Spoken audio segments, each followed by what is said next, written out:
Ya Tuhan, ya Tuhan, ya Tuhan, ya Tuhan. Kau tarik hati setiap kami untuk berpaling terus kepadamu. Bahkan buat hati kami selalu melekat kepadamu ya Tuhan. Buat hati kami selalu melekat kepadamu, ini yang hamba minta. Sore hari ini kami berdoa, jangan biarkan satu orang pun pulang tanpa dibuat hatinya kembali berpaling dan melekat kepadamu. Tuhan, terima kasih. Kami tahu sesuatu yang baik Engkau kerjakan di tengah-tengah kami. Buat terus hati kami itu hanya tertuju kepadamu dan bukan kepada yang lain. Sore ini hamba berdoa, curahkan dengan kuat dalam kehidupan setiap kami roh hikmat, wahyu dan pengertian. Karena kami tahu hanya dengan itu kami akan sanggup mengerti setiap perkataan Tuhan yang membuat hati kami berpaling terus dan hanya memandang kepadamu. Terima kasih Bapa, terima kasih. Kami bersyukur untuk anugerah-Mu yang luar biasa. Kau tolong setiap kami dalam nama Tuhan Yesus. Dan semua yang berharap pada nama yang mulia itu berkata, amen. Sebelum Anda duduk, beritahu 3-4 orang yang sekitar mau katakan, Yesus kita memang luar biasa. Amen. Silakan duduk saudara. Mari kita buka Lukas pasal yang ke-6. Injil Lukas pasal yang ke-6, ayat yang ke-6 sampai dengan ayat yang ke-11.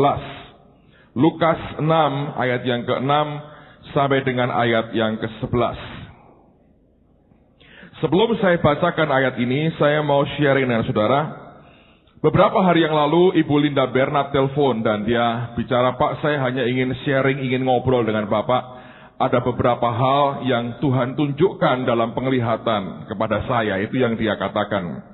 Dan kalau Anda kenal beliau, ini hamba Tuhan ini memang spesial di depan Tuhan.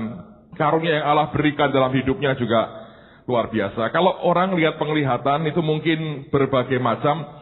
Dia kalau nubuat itu lihat tulisan. Jadi dia kalau tutup mata, Tuhan bicara, itu Tuhan ngomong lewat tulisan yang jalan begitu, tinggal dia baca.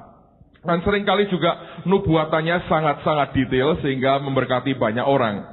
So, pada waktu itu dia katakan begini, awal tahun ini dia mendapatkan penglihatan, ada beberapa hal yang dia sampaikan, tapi ini yang saya mau tekankan pada sore hari ini. Dia lihat seperti kuda-kuda rumah, kalau Anda tahu ya, seperti segitiga itu bentuknya. Tapi pada kayu-kayunya itu diberi gelang-gelang besi yang banyak sekali. Dan ada begitu banyak orang yang berpegang pada gelang-gelang itu. Sementara di bawahnya itu ada arus yang derasnya luar biasa. Dan warnanya coklat jelek sekali. Orang yang tidak berpegang erat, ketika dia keseret arus itu dia hilang. Nah, dia berkata begini, saya nggak ngerti Pak, ini maksudnya apa penglihatan ini. Tapi ini persis yang saya lihat kira-kira lebih dari 10 tahun yang lalu. Dan Tuhan berikan penglihatan mirip sama dengan yang saya lihat ini. Dan arus yang ternyata Tuhan tunjukkan itu melanda negara kita, itu yang hari ini kita kenal dengan nama narkoba, saudara. Itu sudah merupakan wabah buat bangsa, luar biasa, korbannya begitu banyak. Dan dia berkata, saya khawatir ada gelombang arus lagi yang tidak baik, yang melanda kita, sehingga menghanyutkan begitu banyak orang.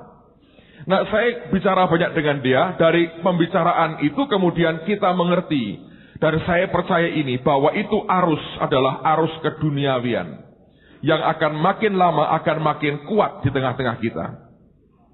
Nah, pada minggu yang lalu kita semua sudah, saya yakin Anda percaya juga, terima akan impartasi dari Tuhan.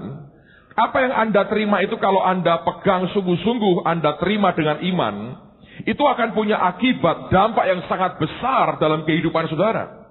Engkau akan menikmati akan kelimpahan Tuhan dengan cara yang begitu ajaib.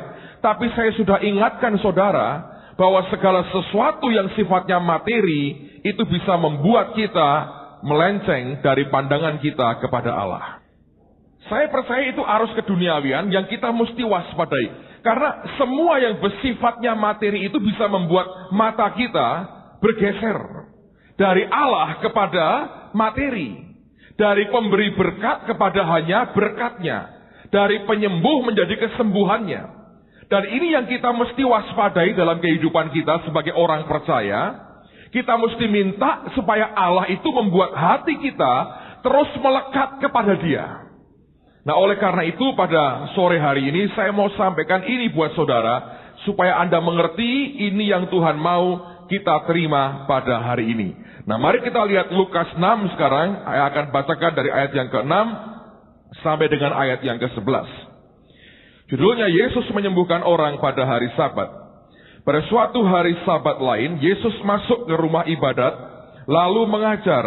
Di situ ada seorang yang mati tangan kanannya. Ahli-ahli Taurat dan orang-orang Farisi mengamat-amati Yesus, kalau ia menyembuhkan orang pada hari Sabat, supaya mereka dapat alasan untuk mempersalahkan Dia.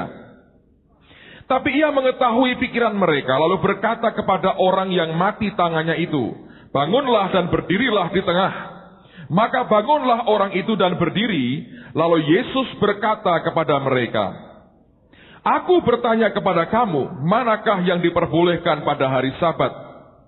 Berbuat baik atau berbuat jahat, menyelamatkan nyawa orang atau membinasakannya?" Sudah itu ia memandang keliling kepada mereka semua, lalu berkata kepada orang sakit itu, "Ulurkanlah tanganmu."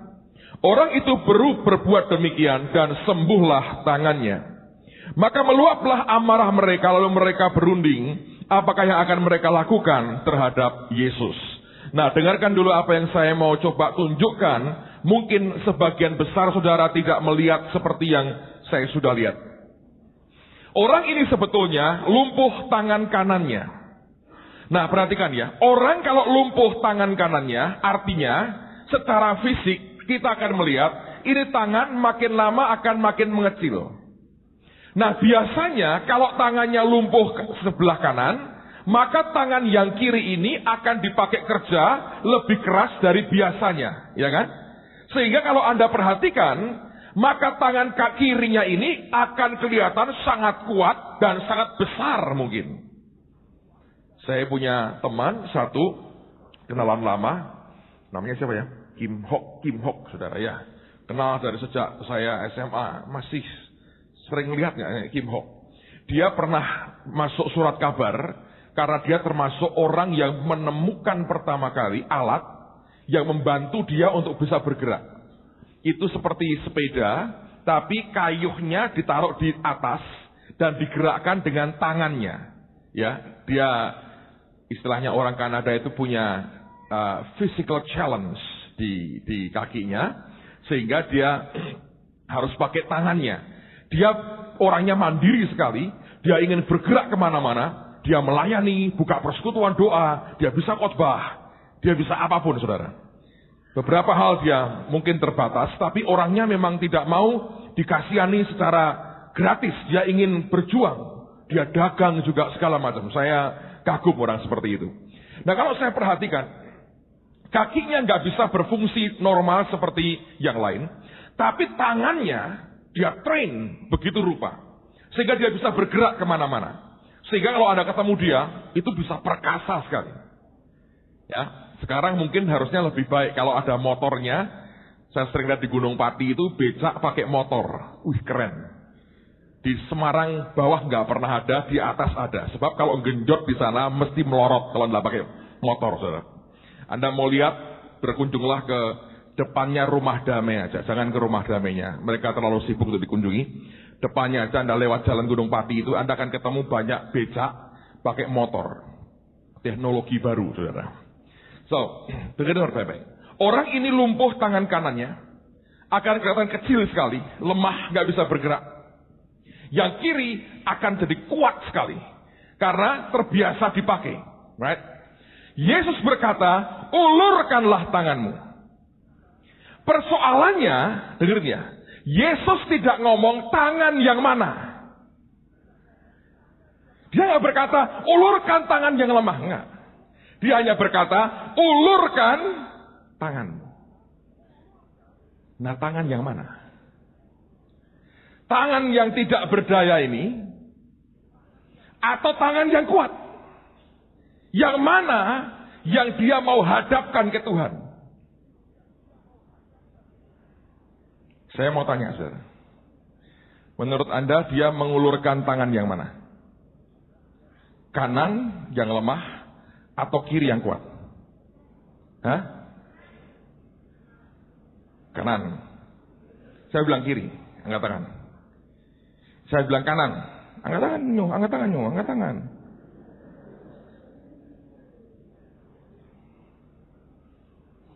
Kalau dia ngulurkan tangan yang kuat, tidak akan terjadi apa-apa. Tapi indikasinya mengatakan, dia mungkin paksakan diri, saudara. Entah dibanting dengan tangannya.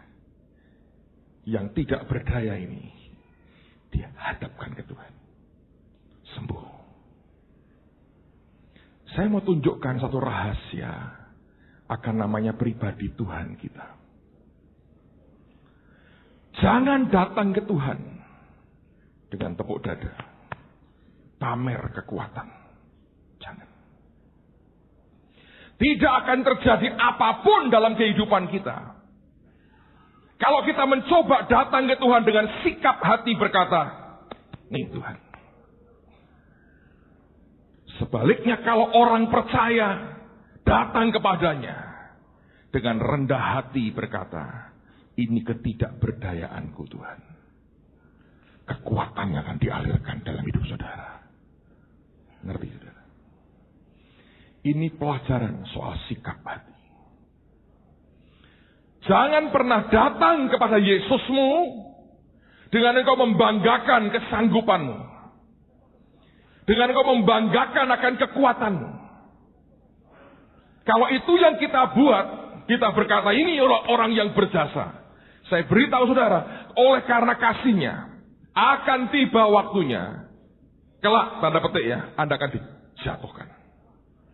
Bukan untuk Anda hidup dalam dosa, tapi Tuhan akan celikkan ketidakberdayaan kita. Sebab Allah benci orang yang tinggi hati. Lihat dengan saya di 2 Korintus pasal 12. Di sini kita akan belajar kenapa Paulus sampai kepada kesimpulan yang luar biasa. 2 Korintus 12, perhatikan mulai ayat yang ke-7. Lihat apa yang dia alami. 2 Korintus 12, perhatikan pada ayat yang ke-7. Alkitab mengatakan begini. Dan supaya aku jangan meninggikan diri karena penyataan-penyataan yang luar biasa itu. Jadi goalnya, tujuannya supaya dia jangan meninggikan diri. Anda harus kenal hati Tuhan. Karena yang engkau katakan kuat sebetulnya di depan Tuhan itu nothing, saudara. Gak ada apa-apanya. Kalau engkau mengakui keberadaanmu apa adanya, itu ketulusan dan kerendahan hati di hadapan Tuhan. Itu yang membuat kasihnya akan diberikan luar biasa. Nah, Paulus berkata begini. Dan supaya aku jangan meninggikan diri karena pernyataan-pernyataan yang luar biasa, maka aku diberi suatu duri dalam dagingku, yaitu seorang utusan iblis untuk menggocoh aku supaya aku jangan meninggikan diri. Dalam satu ayat, dia 2 kali mengatakan supaya aku jangan meninggikan diri. Artinya ini sesuatu yang serius di hadapan Tuhan. Terusin lagi. Tentang hal itu aku sudah 3 kali berseru kepada Tuhan. Ini bukan yang ngomong bukan orang sembarangan. Rasul yang besar namanya Paulus. Dia sampai berseru bukan sekali, 3 kali. Supaya utusan iblis itu mundur daripadaku. Perhatikan, tetapi jawab Tuhan kepadaku, cukuplah kasih karuniaku bagimu. Sebab, perhatikan ini, justru dalam kelemahanlah kuasaku menjadi apa? Sempurna. Sebab itu terlebih suka aku bermegah atas kelemahanku, supaya kuasa Kristus turun menaungi aku. Kemudian dia berkata, karena itu aku senang dan rela dalam kelemahan, dalam siksaan, dalam kesukaran, dalam penganiayaan, dalam kesesakan, oleh karena Kristus. Sebab jika aku lemah, maka aku kuat. Kekuatannya bukan dari dirinya, Tuhan yang berikan kekuatan. Nah, ini kesalahan banyak orang. Dunia ini secara filosofi mengajarkan, ceritakan kekuatanmu. Contohnya begini. Saudara kalau mau ngelamar kerja, Anda tunjukkan Anda orang goblok atau Anda orang pinter? Pinter toh? Yang ditunjukkan apa? Ijazah. Gitu? Ini loh ijazah saya. Kami baru terima surat nyasar ke PO Box kami yang sudah lama tutup. Ngelamar pekerjaan. Ya dibuka kan? Untuk PO Box ini kita nggak tahu, saudara. Dibuka orang ngelamar kerjaan. Lihat nilainya. B, A, orang pinter. Kalau C, D. Kira-kira nggak pernah ditunjukkan dia. Gitu. Pernah sekolah? Ya sambil lalulah katanya begitu. Dia tidak mau tunjukkan ijazahnya. Tapi kalau orang tunjukkan ijazahnya, dia berkata, aku ini pinter nih. Dunia begitu kan. Anda mau jual apapun, Anda mesti tunjukkan betapa baiknya yang engkau jual. Betapa hebatnya ini. Tanpa disadari, dengan Tuhan kita bersikap yang sama. Nah, Anda kalau saya tidak berkata kalau Anda dagang, tunjukkanlah semua kelemahan produkmu. Bangkrut loh saudara kalau cara begitu. Tapi lihat ya, dengan Tuhan, sikap itu jangan dibawa. Kalau dia berkata, ulurkan tanganmu, ini pilihan pada orang yang lumpuh tangan kanannya ini. Dia mau tunjukkan ke Tuhan sisi lemahnya atau sisi kuatnya. Saya bersyukur dia tahu apa yang dia buat. Dia tunjukkan kepada Tuhan sisi ketidakberdayaannya. Sembuh, saudara. Saya belajar seperti Paulus juga belajar. Tuhan memang tidak suka dengan orang yang tinggi hati. Sikap hati yang merasa hebat itu akan selalu diikuti dengan kejatuhan. Saya cerita ya pengalaman saya, saudara. Ketika saya kuliah di Undip 20 tahun yang lalu kali ya. Atau 21 tahun, 22 tahun yang lalu. Sudah tua juga saya ini, saudara. Rasanya baru kemarin saya lulus.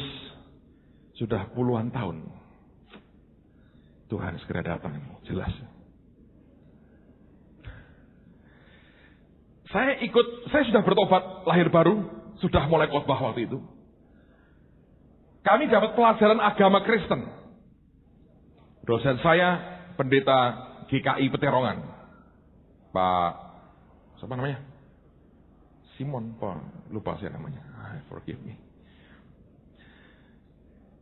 Saya sudah khotbah nih, saudara.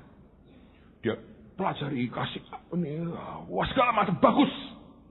Dia beri kami catatan, diktat, tipis.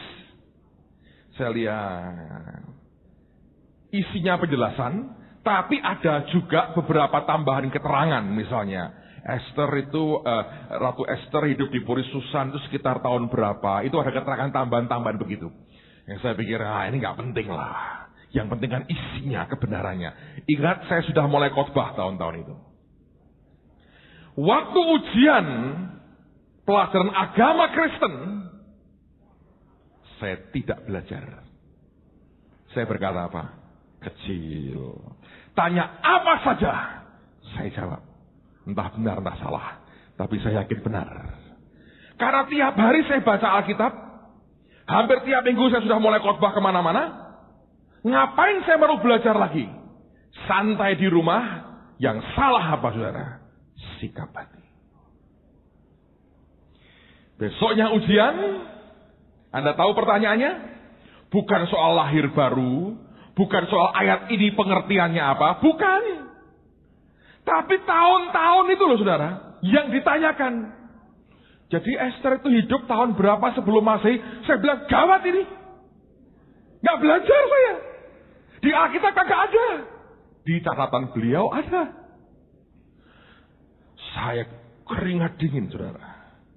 Ingin nyontek. Ingin loh. Tidak iya loh. Ingin.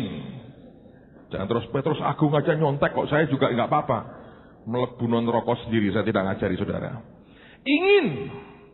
Tapi saya bilang, wis khotbah kok nyontek. Agama Kristen lagi. Tapi saya bilang, kalau aku gak lulus, malu. Bang khotbah kok pelajaran agama Kristen ora lulus. Ayo. Keringat dingin saya bilang, Tuhan ampuni Tuhan. Memang orang ini sombongnya blegedus. Istilahnya orang.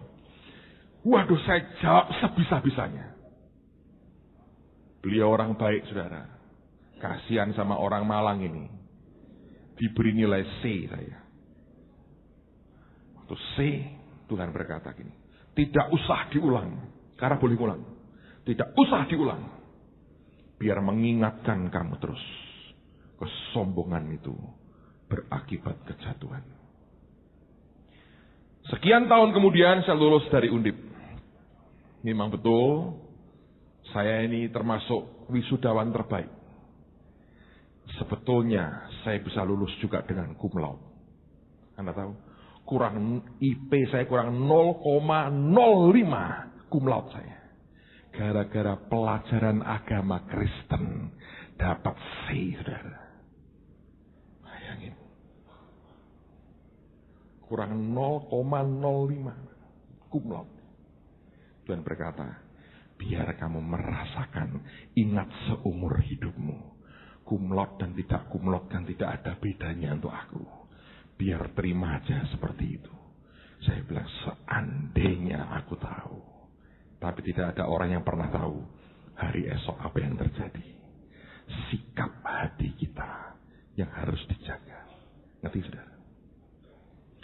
Anda kalau dagang misalnya, Anda tahu produkku bagus. Jangan berkata gini, pasti semua orang beli saya. Belum tentu, saudara. Begitu engkau tepuk dada, nih paling bagus. Tuhan berkata, yes, jajalan toh. Berkat Tuhanlah yang menjadikan kaya. Susah payah tidak menambahinya. Anda ikut tender, bangun apa? Anda berkata, pasti saya menang. Produkku paling bagus, harga paling murah. Engkau sombong, Tuhan berkata, tak biarkan orangnya lihat mukamu sebel. Mau apa? Hati raja itu di tangan Tuhan. Raja kan pemegang keputusan, decision maker. Di tangan Tuhan. Kalau Allahnya dibuat batu kayak Firaun. Lo ini murah. Ben, mau aku. Lo tapi gini, orang urusanmu aku mau. Aku gelemnya sing larang elek kok. Bisa apa? Kok uangnya dia. Iya tak? Pokoknya aku sing mahal. Elek ben, pokoknya larang. Bergurau, tapi kenyataan dia nawari juga. Hebat. Saya kalau pergi dengan dia, kalau sama-sama gitu ya, saya perlu ngajak dia. Saya orang yang tidak bisa nawar, saudara. Dia ini jago nawar. Kita pernah ke Yunani, itu orang Yunani dibuat pusing sama dia. Jaket itu, saudara, bisa dibabak habis harganya. Jadi kami pulang bawa jaket kulit dengan harga sangat nginjak kepala orang, betul. Saya punya teman expert di situ. Tapi kalau dia, Ben, larang Ben, pokoknya, elek Ben, larang pokoknya. Ben ngeluarkan uang loh. Ada loh orang kayak begitu. Ada. Kalau hatinya dibuat begitu sama Tuhan, Anda mau apa? Jadi engkau punya apa sebetulnya? Tidak punya apa-apa. Kecuali hati kita harus nyandar ke Dia dan melekat kepadanya. Segalanya Tuhan yang ngatur. Amen, saudara. Jangan pernah lupa itu. Tapi kenyataan manusia seringkali merasa, nih. Mari kita baca Mazmur 19. Mazmur 19. Mazmur 19. Ayat 13, 14, dan 15. Saya bacakan buat saudara. Mazmur 19, lihat ayat 13 mulai. Siapakah yang dapat mengetahui kesesatan? Bebaskanlah aku dari apa yang tidak kusadari. Bahasa Inggrisnya, who can understand his errors? Siapa yang bisa ngerti error dalam dirinya? Anda tahu error? Anda kalau punya komputer, macet error. Gimana ngatasinya? Restart. Kalau komputer hidupmu error, Anda tidak tahu sebetulnya. Kecuali Tuhan membuka hati kita, Anda berkata, ini kok macet semua ya programku. Program dagang, program belajar, program hubungan suami istri, program hubungan dengan anak, error semua. Kecuali Tuhan membuka mata kita, kita nggak tahu. Karena di dada kita tidak ada penampilan error, nggak ada, saudara. Di komputer kita muncul, di hati nggak pernah muncul.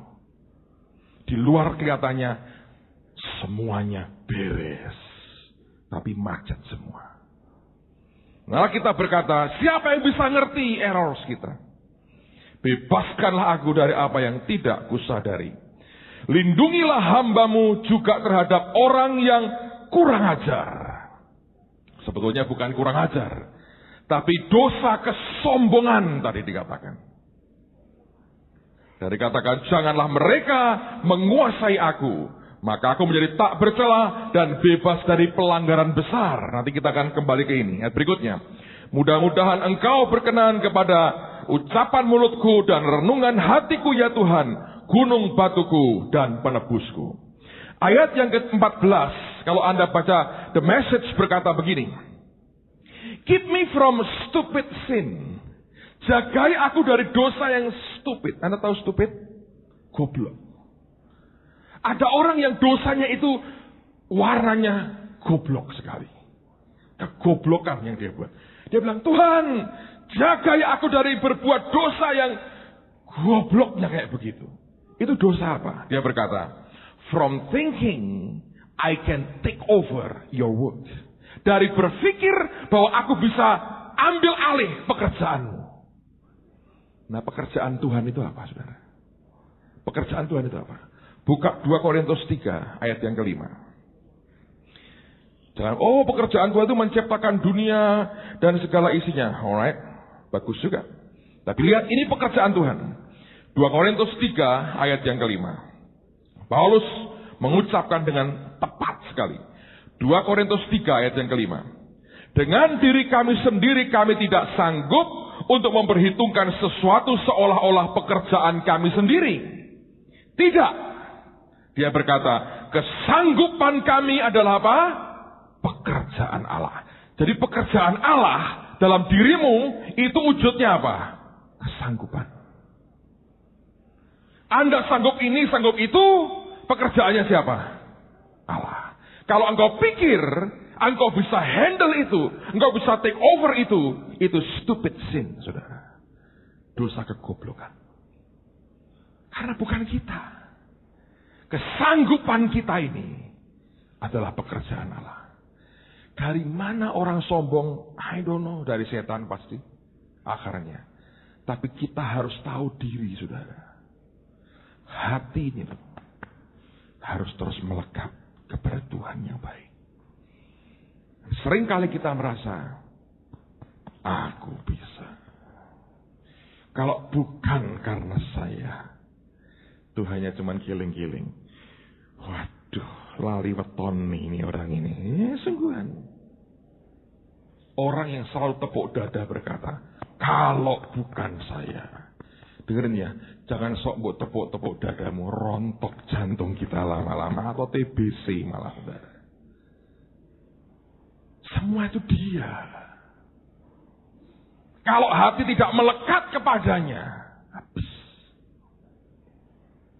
Lihat Ulangan pasal yang ke-8. Kitab Ulangan pasal yang ke-8. Ulangan pasal yang ke-8.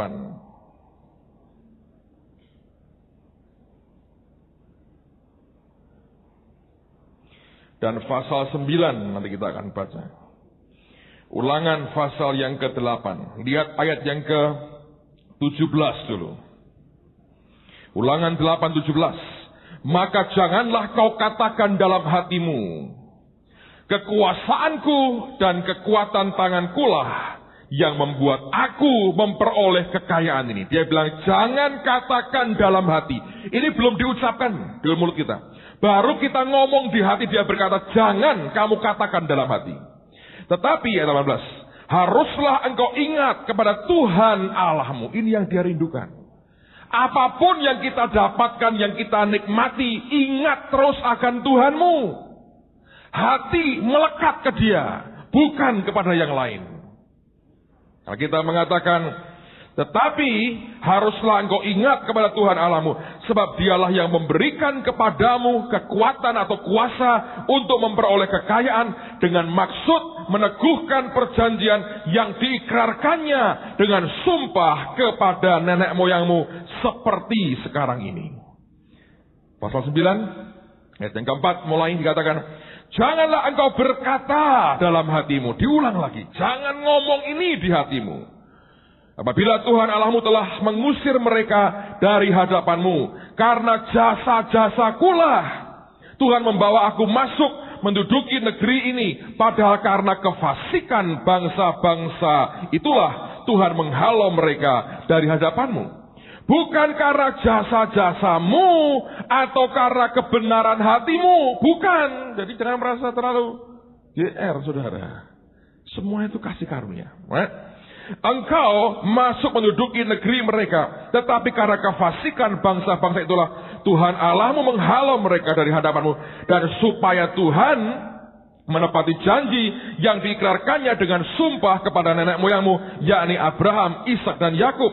Jadi ketahuilah bahwa Tuhan bukan karena jasa-jasamu. Diulang berkali-kali, artinya ini sudah terlalu banyak orang yang merasa berjasa. Coba orang tua, kalau anaknya nakal, ngomongnya gini, nah bapakmu nukono kuwi nang. Kita karena Anda apa? Tanpa sadar. Kalau suami marah sama istrinya, kowe tak kawin mbek aku. Dadi opo kowe? Mungkin malah ratu Inggris. Tapi itu orang kan tepuk dada toh. Hati-hati. Banyak orang begitu kan. Nyesel aku kawin sama kamu, kata istrinya. Dulu itu profesor ngelamar aku. Lah kok gelem aku ngambek kowe? Lampu. Oh, usah gede gitu, milih dia gitu. Tapi itu sebetulnya apa, saudara? Sombongan. Anda kerja di bank, Anda dengan kamu, kalau bukan saya ini bank ini bangkrut. Bank bangkrut paling. Kalau bukan karena saya. Jangan.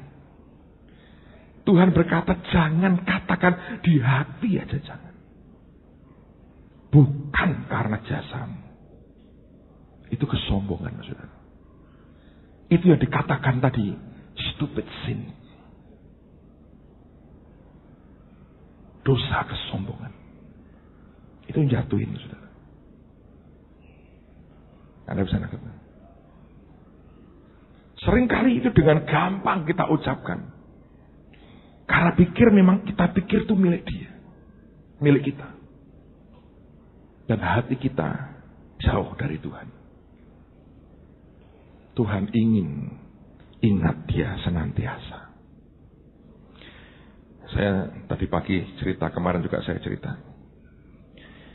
Saya berdoa Anda diberi Tuhan hati yang sama, bahkan lebih lagi. Saya beritahu saudara ya, saya tahu Tuhan suka. Kami kan liburan ke Amerika, Kanada bulan lalu. Sebetulnya saya tidak ada rencana ke Orlando pada waktu itu.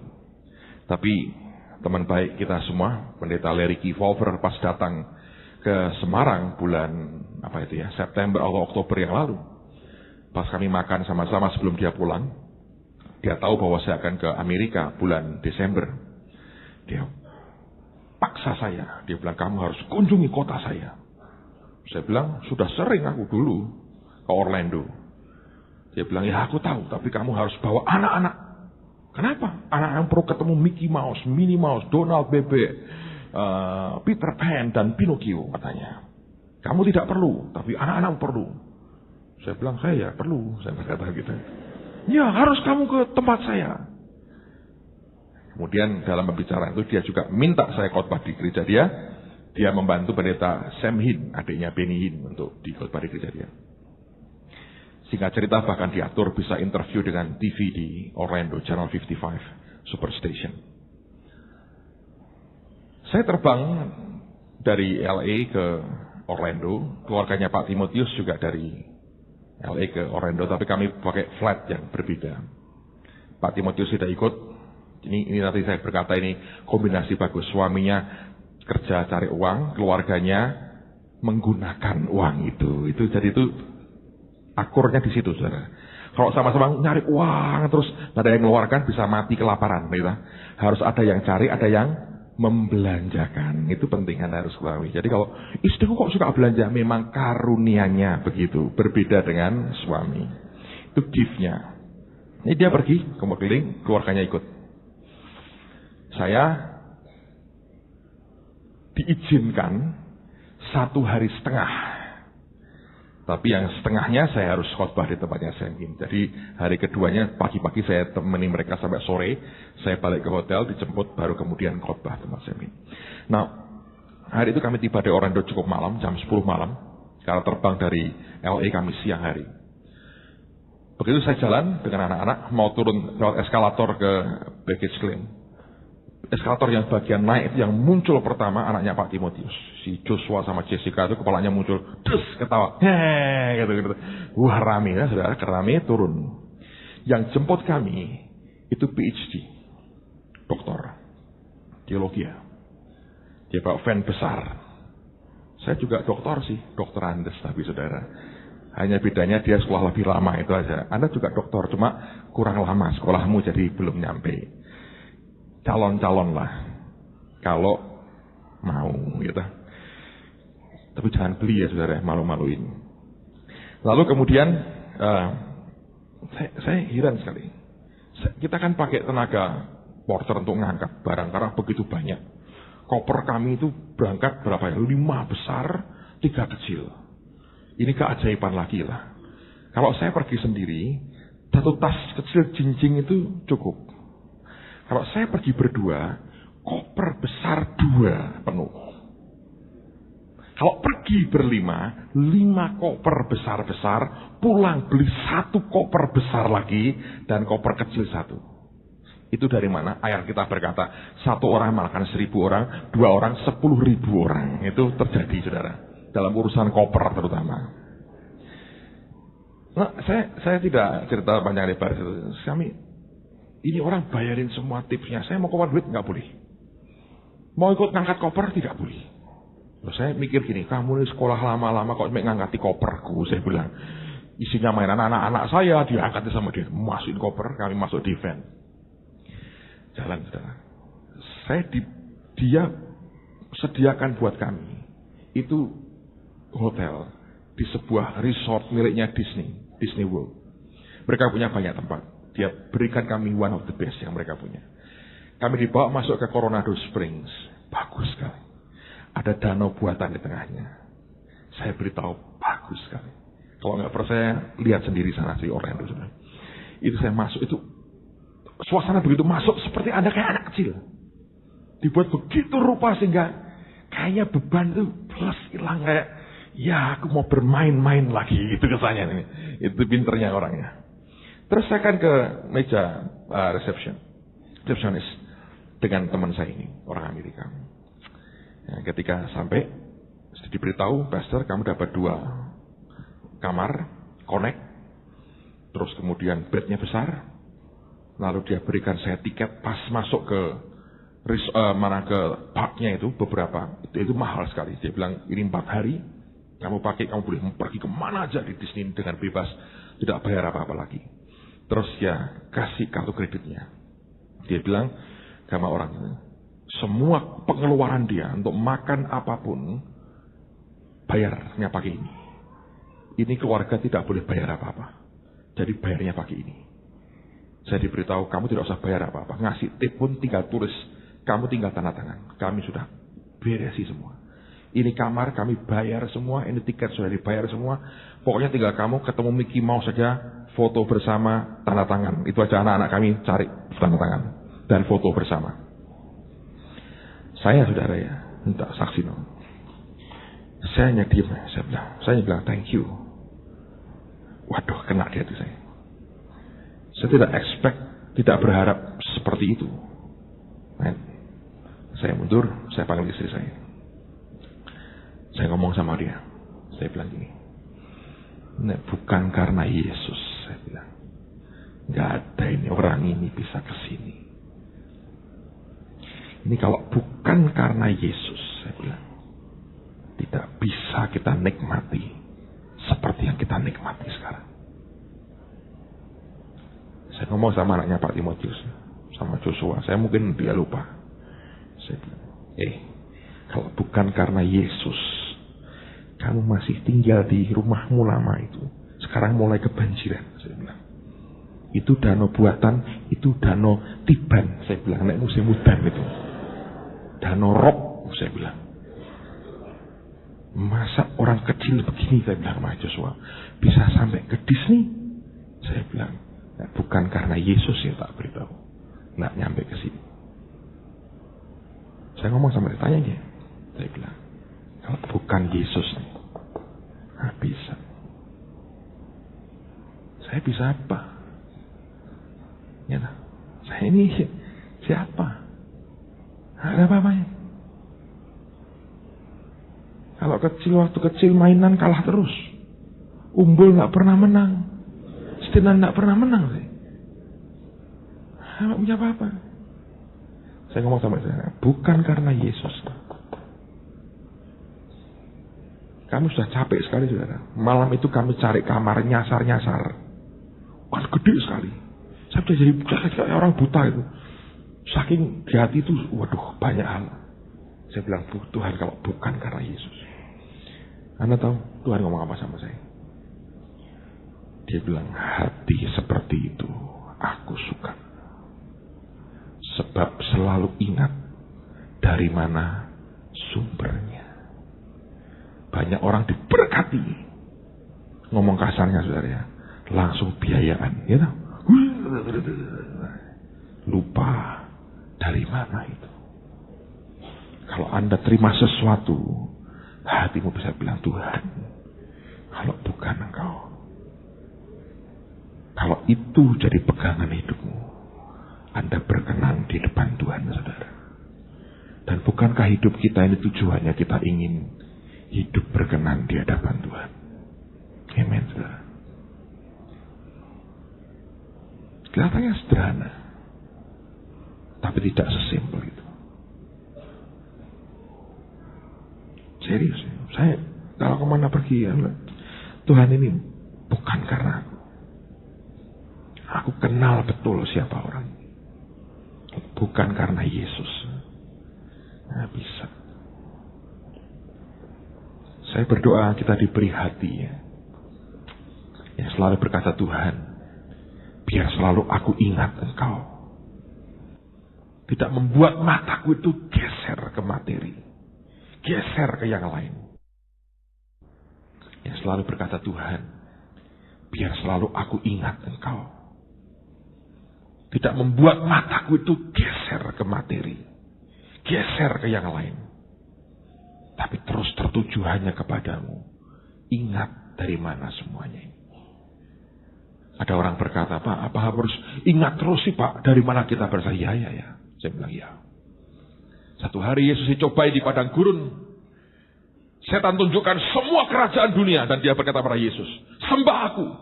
Aku berikan semuanya kepadamu. Yesus mengutip dalam kitab Ulangan yang berkata, ada tertulis, kamu hanya boleh menyembah kepada Allah saja. Dan kepadanya kamu berbakti. Ketika saya cari di kitab Ulangan, bagian dari yang dicuplai oleh Yesus itu sebetulnya luar biasa. Dimulai dengan perintah, kasihlah Tuhan Allahmu dengan segenap hati, segenap akal budi, segenap jiwamu dan kekuatanmu. Kalau Anda baca terus, Tuhan berkata begini, kalau kelak anak cucumu tanya, kenapa kita harus melakukan yang Tuhan perintahkan? Kamu harus jawab begini, dulu kita ini budak di tanah Mesir. Dan Tuhan melepaskan kita. Saudara dan saya harus selalu ingat apa yang selama ini Tuhan kerjakan dalam hidupmu. Sehingga tidak lagi kita bisa tepuk dada kita. Ketika menghadap ke Tuhan, bukan tangan yang kuat yang kita pamerkan. Karena di hadapan Dia, kita cuma debu tanah. Tapi kita berkata, ini loh Tuhan, kenyataan keberadaan saya. Kalau bukan Engkau, tidak ada apa-apanya. Beberapa hari yang lalu saya telepon Pak Sugi. Saya bilang, aku mau doa di Holy Stadium di tanah kita. Saya datang setengah jam lebih awal dari beliau. Karena paginya Tuhan ngomong ke saya diberi ayat Mazmur 127. Saya bawa mobil, saya bawa Alkitab, saya parkirin depan tanah kita. Saya matikan mesinnya, saya buka jendelanya sedikit. Saya buka Alkitab saya nangis di depan Tuhan. Saya baca perkataan Tuhan. Jikalau bukan Tuhan yang membangun rumah, sia-sia usaha orang apa? Membangunnya.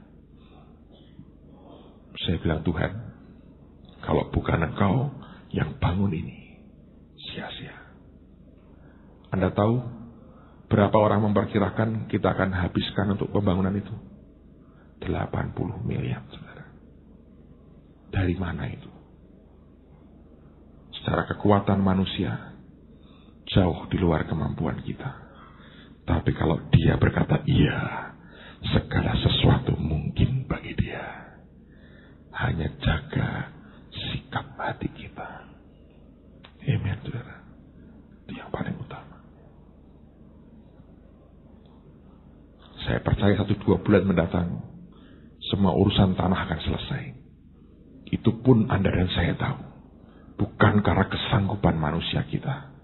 Itu karena pekerjaan Allah yang kerja dalam kita. Saya berdoa, Tuhan beri kita hati yang terus berpaut hanya kepadanya. Amen, saudara. Coba buka Matius pasal yang ke-25. Injil Matius pasal 25. Saya bacakan mulai ayat yang ke-31.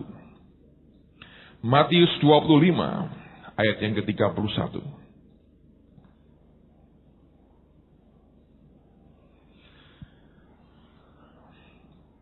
Judulnya penghakiman terakhir.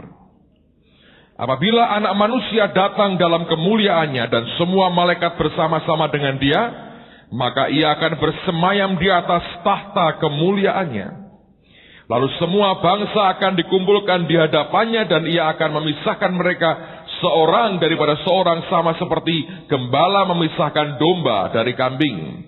Dan Ia akan menempatkan domba-domba di sebelah kanannya dan kambing-kambing di sebelah kirinya.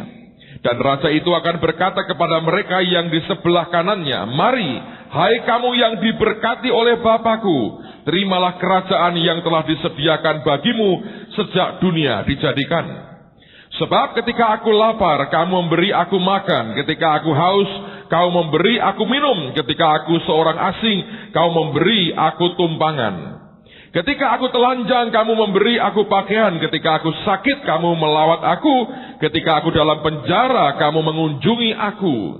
Maka orang-orang benar itu akan menjawab Dia, katanya, Tuhan, bila manakah kami melihat Engkau lapar dan kami memberi Engkau makan, atau haus dan kami memberi Engkau minum?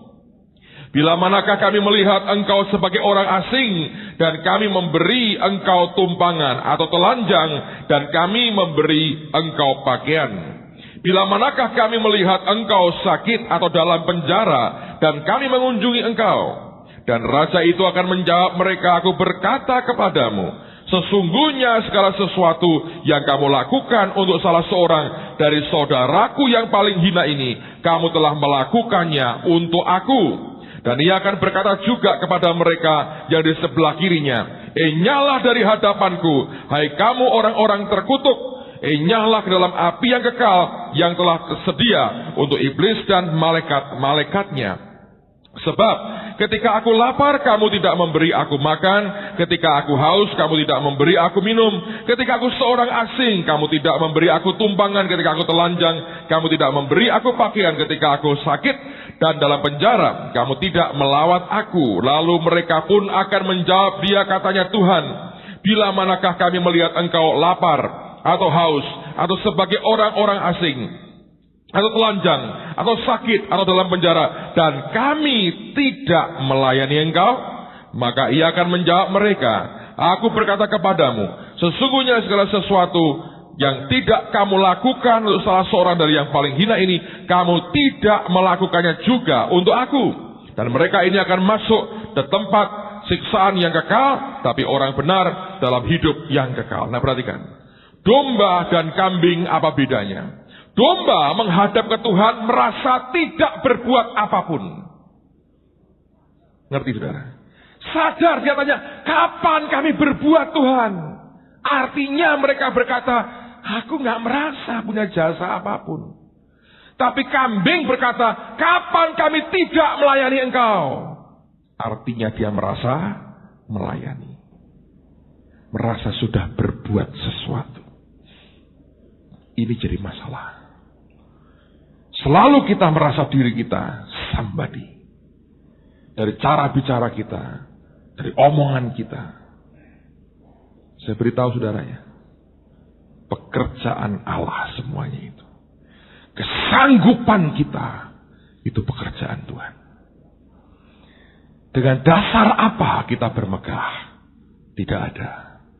Semua sebetulnya karena kasih karunia dan kasih sayangnya. 2 hari yang lalu, atau 3 hari yang lalu, agak ramai di kantor, banyak teman bicara-bicara. Saya lagi datang pagi itu ke kantor. Saya diberitahu teman-teman, saya terima fax dari Merlin Hickey. Anda pernah kenal ministry beliau beberapa kali ke Semarang. Saya baca faxnya. Saya bilang, Tuhan, kalau bukan engkau, beliau akan mengadakan KKR. Dan saya diminta untuk jadi salah satu pembicara untuk seminar yang dia buat, konferensinya. Di negara yang belum pernah saya kunjungi dan tidak pernah saya mimpi dan tidak pernah sebetulnya saya terlalu ingin ke sana. Negara itu bernama Pakistan, tetangganya Afghanistan, saudara. It's interesting. Istri saya mau ikut, saya bilang nggak usah lah, saya mau ajak Pak Yos saja karena mukanya kayak Jenderal Musharraf lah. Pak Yos itu kan kalau sedikit kayak Musharraf. Kita punya banyak teman, tapi Pak Yos itu memang kalah dengan istrinya. Karena Ibu Yos itu kayak Bu Mega sebetulnya ya saudara ya. Mumpung nggak ada orangnya kita ngomongin ini. Pak Timotius kalau panggil ini RI 1. Mirip. No, tapi cemerlang istrinya Pak Yos jelas itu. Urapannya kenceng sekali. Serius kalau Anda ngerti radio dia apa luar biasa. So pada waktu itu saya baca, saya bilang, Tuhan, apa sih yang engkau mau dari? Saya ngomong, kalau bukan karena Tuhan.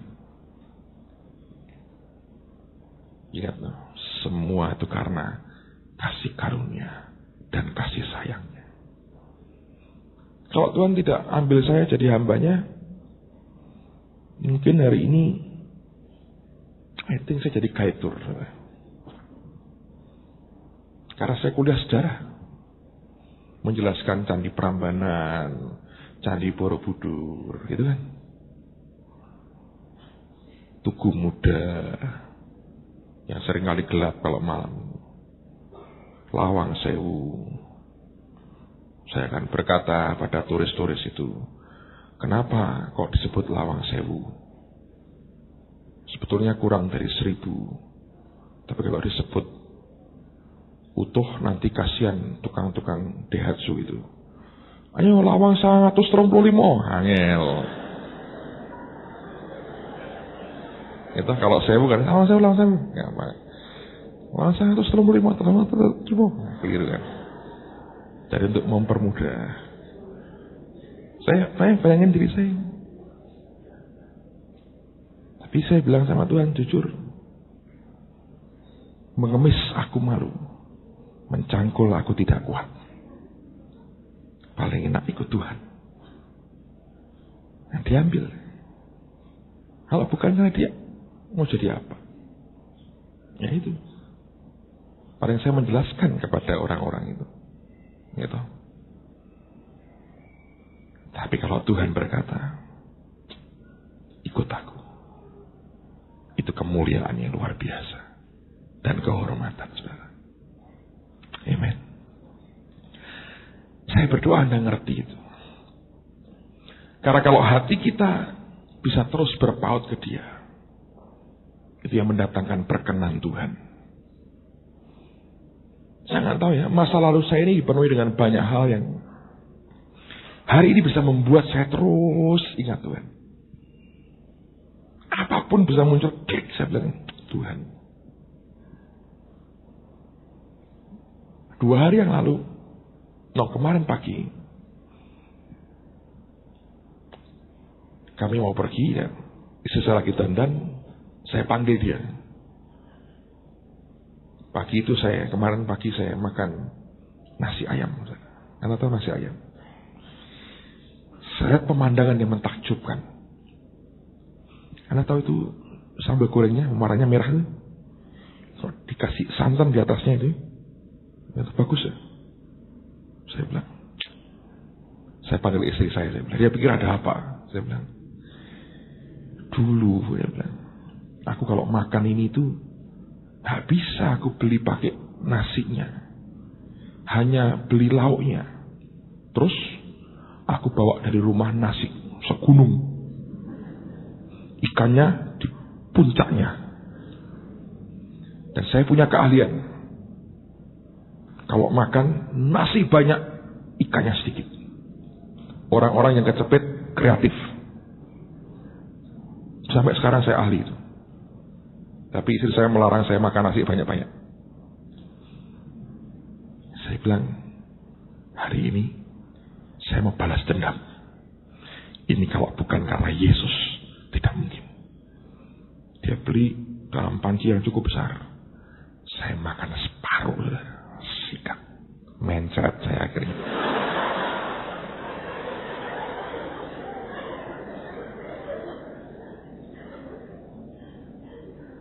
Karena betul.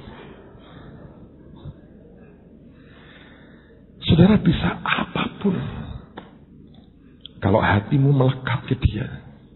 Apapun. Kalau tidak, Anda akan isinya ngomel. Apapun.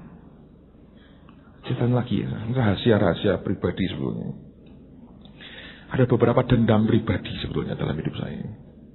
Nasi ayam satu di antaranya. Sudah nggak salah. Terlalu panjang. Tapi ini yang saya mau sampaikan buat saudara. Bawa terus, izinkan Tuhan membuat hatimu melekat ke Dia. Jangan kepada yang lain. Jangan datang dalam kekuatan. Dan kau berkata, nih aku bisa.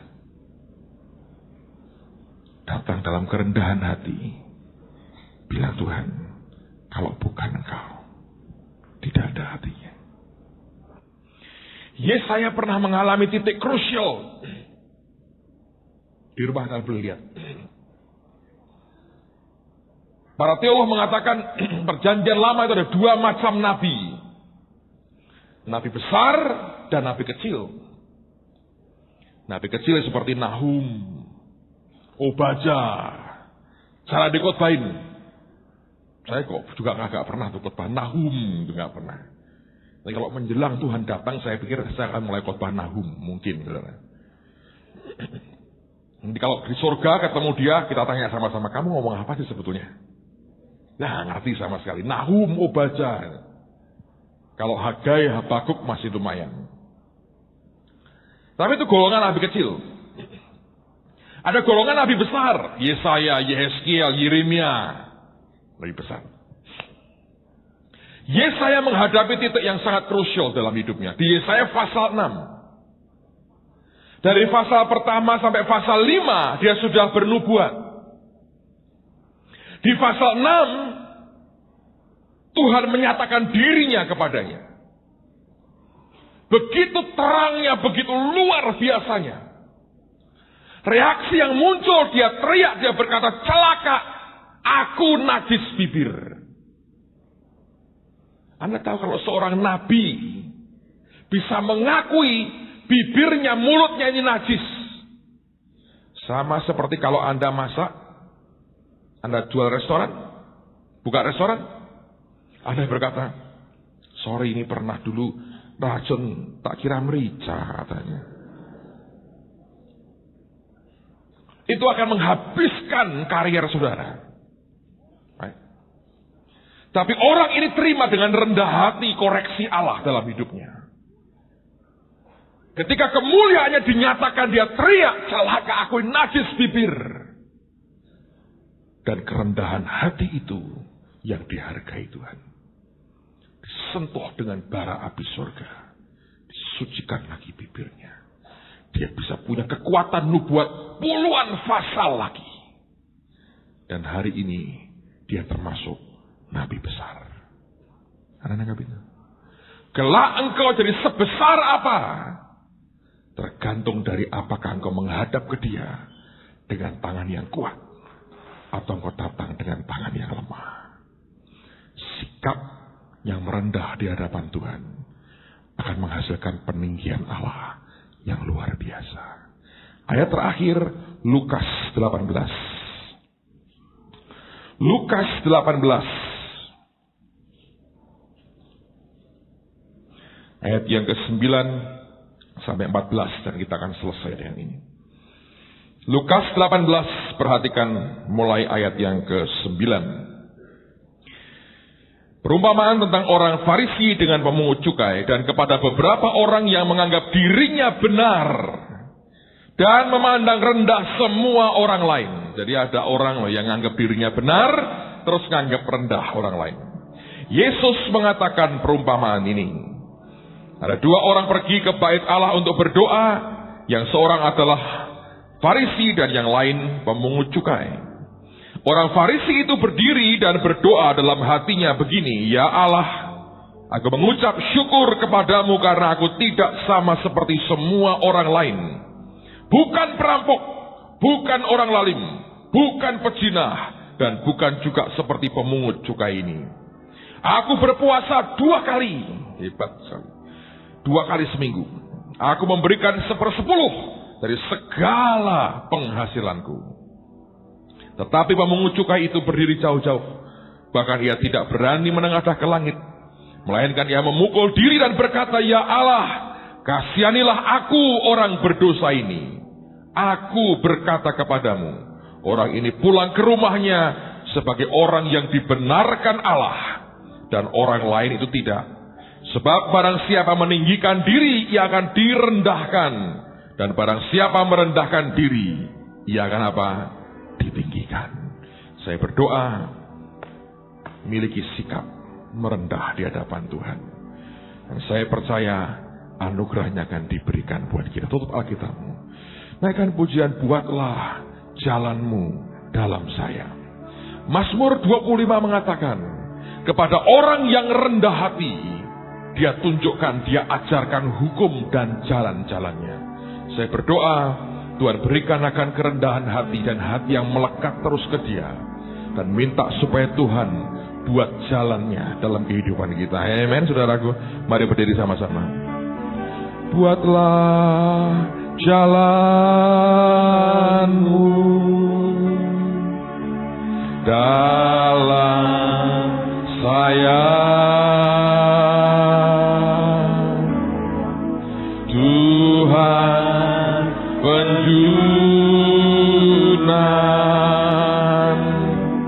ku tanah liat, biar kau kerjakan surut maumu. Ku duduk diam di kakimu. Biar keluar sebagai doa kita. Buatlah jalanmu, ya Tuhan, dalam saya. Tuhan penjunan tanah liat, biar kau kerjakan seluruh maumu. Ku duduk diam di kakimu. Katakan sekali lagi biar keluar dari hati kita. Buatlah jalanmu, ya Tuhan, dalam sayang.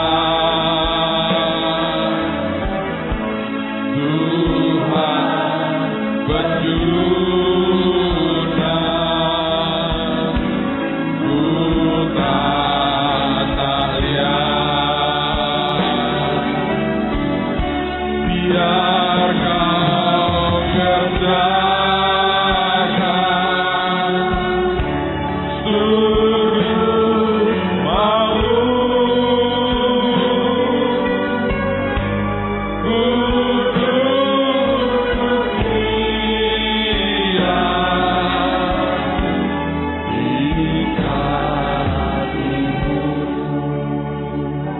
Dengerin saya dulu, saudara. Beberapa waktu terakhir ini Tuhan seringkali suruh saya tulis apa yang kuat di hati, dan dia bilang buat jadi buku. Saya merasa dalam hati, dalam roh saya ini, kita berkejaran dengan waktunya Tuhan. Ada hal yang begitu besar dia mau kerjakan, tapi landasan hati yang benar harus kita miliki.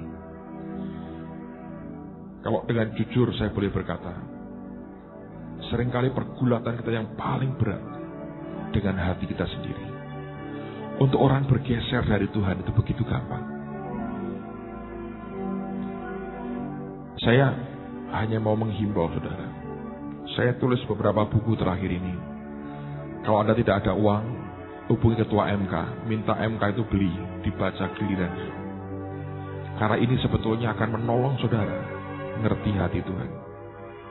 Tidak tebal, tipis, gampang Anda cerna. Saya minta diulang sampai Anda ngerti sarinya. Waktu kita terbatas untuk bicara seperti ini, tapi ini akan nolong banyak hal dalam hidup. Saya bicara soal doa, bicara soal kerendahan hati, soal penyerahan hidup dengan Tuhan. Tapi basically ngajar hati kita. Karena itu yang kuat Tuhan berikan, dan Dia mau kita punya hati yang berkenan di depan Dia. Amen, saudara. Saya berdoa di tengah-tengah kita, Engkau mengizinkan Tuhan itu mengerjakan hatimu. Saya merasa kita berkejaran dengan waktunya Tuhan, karena ada hal yang luar biasa sedang Tuhan buat. Dan saya merasa dalam bulan pertama tahun 2003 ini, soal ini akan terus Tuhan bereskan sebagai dasar sebelum Dia berikan banyak yang luar biasa di tengah-tengah kita. Amen, saudara. Tuhan sudah mulai banyak bicara lagi dengan saya tentang apa yang akan Dia kerjakan dalam bulan ini. Anda akan nikmati begitu banyak hal yang dahsyat dari Tuhan. Tapi saya berdoa demi nama Tuhan Yesus, supaya Allah mengerjakan hati kita. Karena itu landasan yang penting dalam hidup setiap kita. Amen, saudara. Mari angkat tanganmu sama-sama sekali lagi. Ini doa kami Tuhan. Ini doa kami.